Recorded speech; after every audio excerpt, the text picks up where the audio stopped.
Hello দর্শক বন্ধুরা, আজকে আবার একটা নতুন তথ্য নিয়ে আসছি। সেটা হচ্ছে যে দীঘা, সৈকত শহর দীঘার জন্য একটা নতুন ট্রেন কলকাতা থেকে।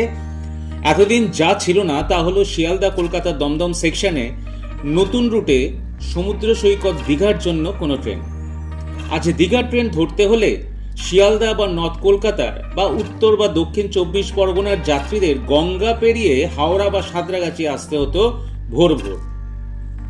বিশেষ করে শিয়ালদা, রানাঘাট, বনগাঁ, বারাসাত, কৃষ্ণনগরের যাত্রীদের সেই দুর্গতি মানে আজ 7 জুলাই অর্থাৎ রথযাত্রার দিন 2024 সাল আজ থেকে কিছুটা হলেও কমলো। আজ 7 জুলাই রথযাত্রার দিন থেকে চালু হলো কলকাতা স্টেশন থেকে দীঘাগামী স্পেশাল ট্রেন। এখন এই ট্রেনটি প্রতি শনিবার ও রবিবার চলাচল করবে। আপাতত পরীক্ষামূলকভাবে ট্রেনটি 7 জুলাই থেকে 28 জুলাই মানে 28 জুলাই অবধি থাকছে। সাকসেসফুল যদি হয় ট্রেনটি পার্মানেন্ট পর্যন্ত করা হতে পারে বলে জানা যাচ্ছে।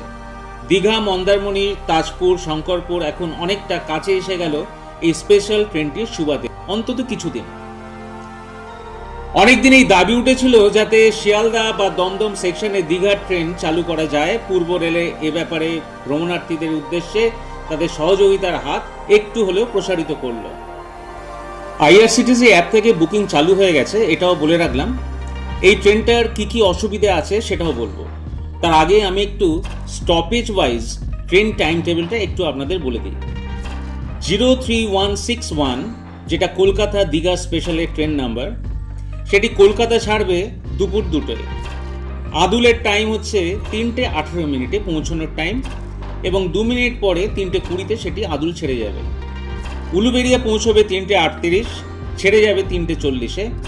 বাগনানে পৌঁছবে দুপুর 3:53 এবং ছেড়ে যাবে 3:55। মেছেদাতে পৌঁছানোর টাইম 4:08 বিকেল এবং ছেড়ে দেবে 4:10।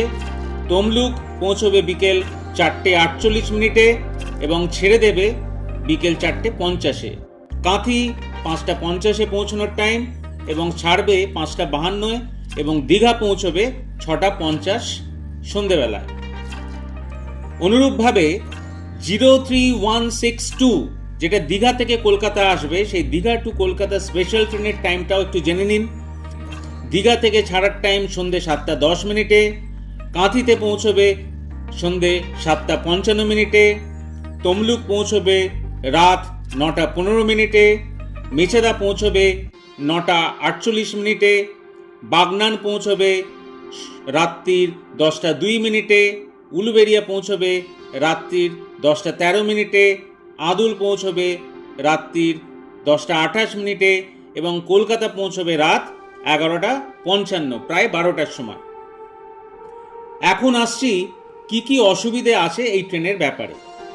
প্রথম কথা, এই ট্রেনটার কলকাতা স্টেশন ছাড়ার টাইম এতটাই লেটে, মানে দুপুর 2টোয়। এই সময় ছাড়ার কারণে পৌঁছতে পৌঁছতে প্রায় দীঘাতে 7টা বেজে যাবে। তার কারণে সেই দিনটা পর্যটকদের সৈকত শহরে পুরোটাই নষ্ট। এত রাতে পৌঁছানোর কারণে কোনো অ্যাক্টিভিটিস সেভাবে থাকবে না সেদিন কোনো পর্যটকের। রাত কাটাতে একটা গোটা দিনের হোটেল চার্জ পে করতে হবে। দ্বিতীয় অসুবিধা হলো ট্রেনটি দীঘা থেকে সন্ধে 7:10 ছাড়ার কারণে কলকাতা প্রায় মাঝরাতে পৌঁছচ্ছে। সে সময় পাবলিক ট্রান্সপোর্ট না থাকার কারণে, অর্থাৎ 12টা নাগাদ পৌঁছানোর কারণে, সে সময় পাবলিক ট্রান্সপোর্ট না থাকার কারণে ট্যুরিস্টরা বাড়ি ফেরার ক্ষেত্রে অসুবিধাতে পড়বে। অবশ্যই যাদের নিজস্ব গাড়ি আছে তাদের কথা ছাড়লাম। বনগাঁ, কৃষ্ণনগর, বারাসাত, কল্যাণী থেকে কেউ গাড়ি নিয়ে কলকাতা স্টেশনে পার্ক করিয়ে রাখতে পারবে না। সুতরাং আমার মনে হচ্ছে ট্রেনটি ফাঁকাই যাতায়াত করবে, বিশেষ করে যখন এই ট্রেনটি দীঘা থেকে ফিরবে। যাই হোক, জাস্ট এইটুকু খবর আপনাদের দেওয়ার ছিল। একটাই কথা বলবো, যারা আজকে আমার চ্যানেলে নতুন তারা এখনো পর্যন্ত সাবস্ক্রাইব না করলে চ্যানেলটাকে সাবস্ক্রাইব করে নিন। আর জেলাম আবার নতুন এপিসোড নিয়ে আপনাদের সাথে দেখা হবে। ধন্যবাদ।